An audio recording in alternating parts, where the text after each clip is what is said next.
It's pretty amazing to see how small these games have gotten since they first were released, but did you know that this is a little bit bigger than what it needs to be? See, they made the NES cartridges a lot longer than what they need to be to fit into the NES's design, so let's take a look at how big this game actually is. Alright, we've undone the screws, and that is the game that we are working with. Look at all that extra plastic. Now here you can see the entire chipset on how to make this whole game work, and here's the size of the cartridge. So to me, that's still pretty darn impressive.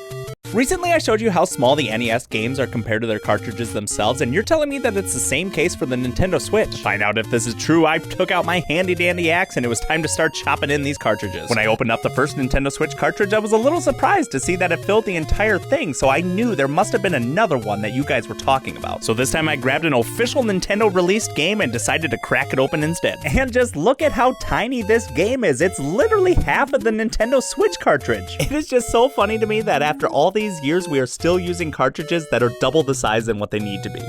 We already opened up a Nintendo Entertainment System cartridge to see how big the game actually is, and a Nintendo Switch cartridge, and now it's time to do the same with the Famicom cartridge as well. It should be no surprise by looking at the cartridge that the game was made to perfectly fit inside, but there are some differences on the chips. Taking a look, you can see that they're almost the same, but there are a couple subtle differences depending on the region. Also, the NES used a 72-pin connector where the Famicom only used a 60. Now, the extra space in an NES cartridge was down to the console's design, as it was made to resemble a VHS player since the video game market was dying out in America. However, you can use all that extra space in an NES cartridge to store all of your games in one.